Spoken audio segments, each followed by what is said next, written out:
Hello बच्चों, good morning. Online class में अभी सभी का शुभ स्वागतम। अभी तक आप लोग ने शिक्षा व्यापक अर्थ और संकुचित अर्थ के बारे में पढ़ा था। अब आपको मैं प्राचीन व अर्वाचीन शिक्षा के बारे में पढ़ाऊंगी। ध्यान से समझिएगा, सुनिएगा ध्यान से। प्राचीन और अर्वाचीन समझते हो? अर्वाचीन मीन्स मॉडर्न, प्राचीन मीन्स पुराना। ठीक। आजकल केवल भौतिक जानकारियों की शिक्षा स्कूल कॉलेजों में दी जाती है। समझ में आया? जो आजकल की जो शिक्षा है, भौतिक जानकारियों की शिक्षा जो है वो क्या जाती है, स्कूलों तक ही सीमित है।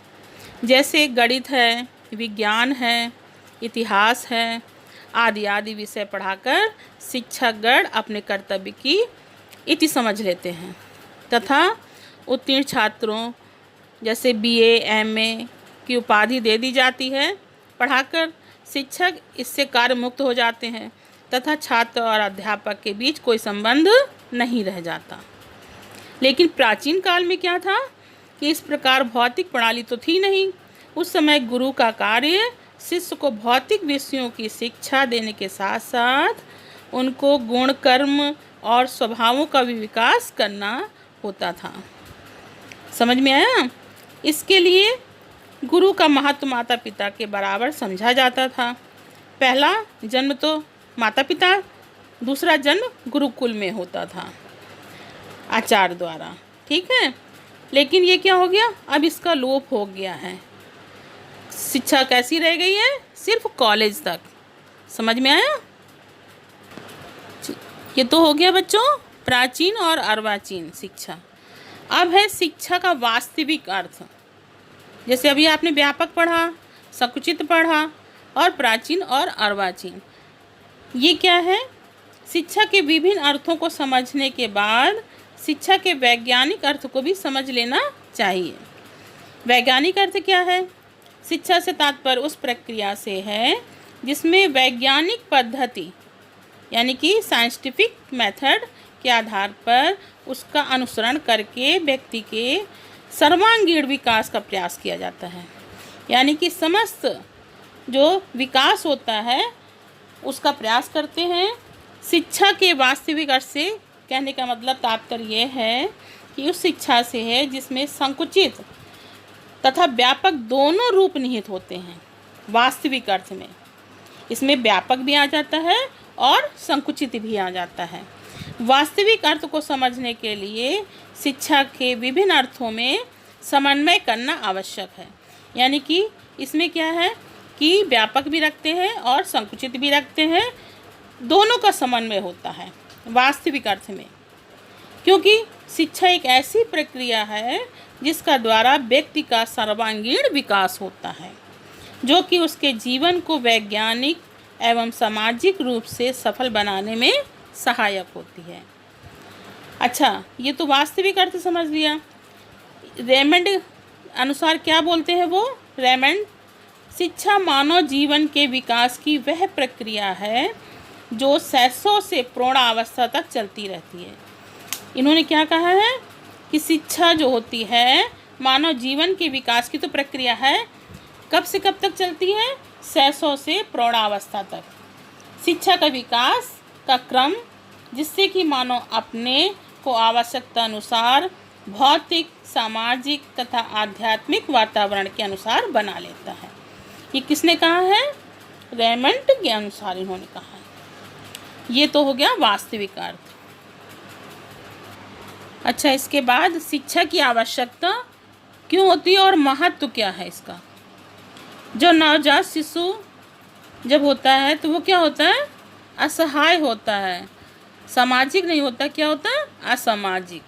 वह न बोल जानता है, न चलना फिरना जानता है, न उसका कोई मित्र होता है, न शत्रु होता है।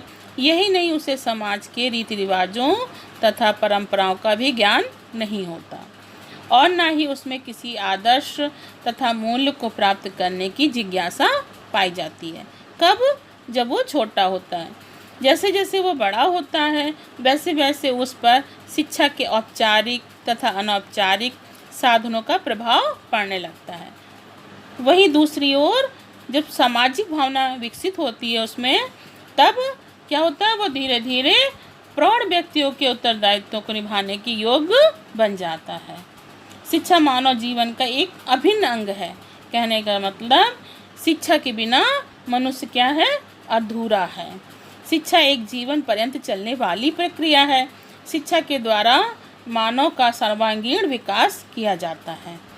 मानव जीवन को उन्नत एवं खुशहाल बनाने के लिए शिक्षा की आवश्यकता पड़ती है।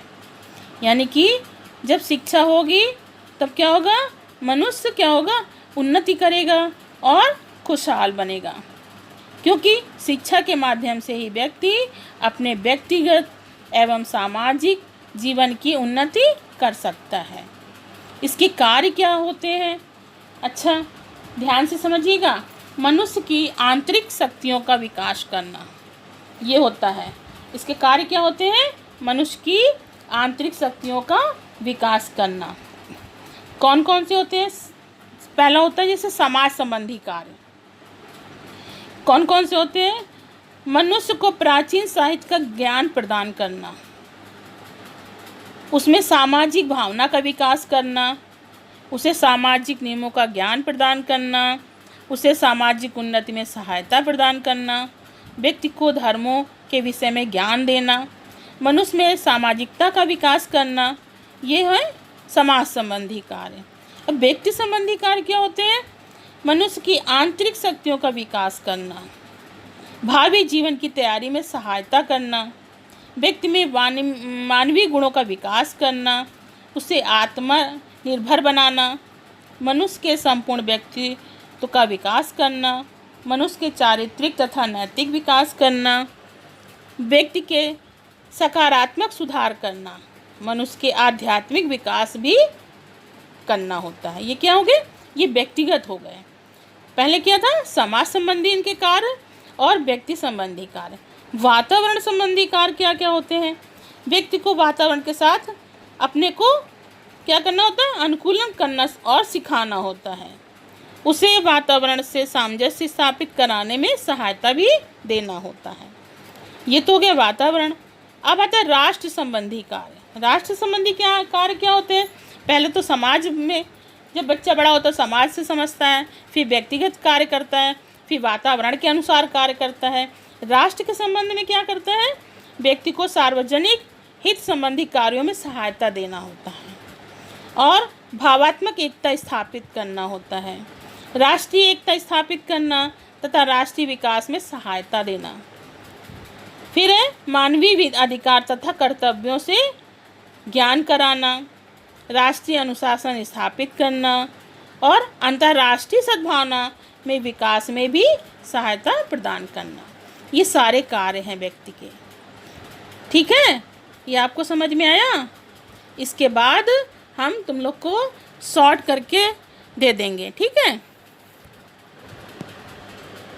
ठीक है बच्चों, अभी तक आपने क्या पढ़ा, शिक्षा, शिक्षा की संकल्पना, शिक्षा का अर्थ एवं परिभाषा, शिक्षा का संकुचित अर्थ, शिक्षा का व्यापक अर्थ, शिक्षा का वास्तविक अर्थ और प्राचीन और अर्वाचीन शिक्षा।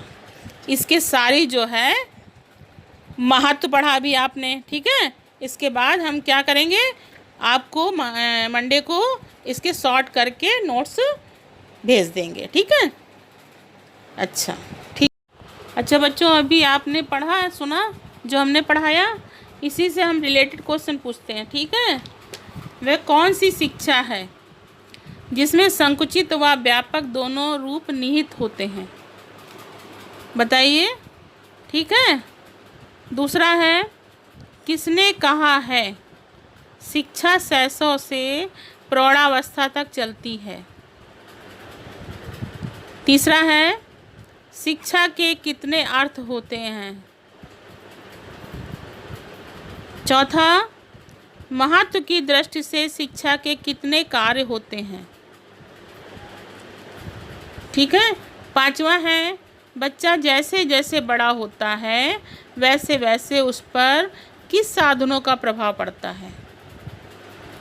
5 क्वेश्चन हो गए। छठा क्वेश्चन है, शिक्षा के माध्यम से व्यक्ति क्या कर सकता है? ये 6 क्वेश्चन मैंने बताए हैं, आप लोग इसका आंसर दीजिए, नहीं मैं फिर रिप्लाई करके आपको आंसर दे दूँगी।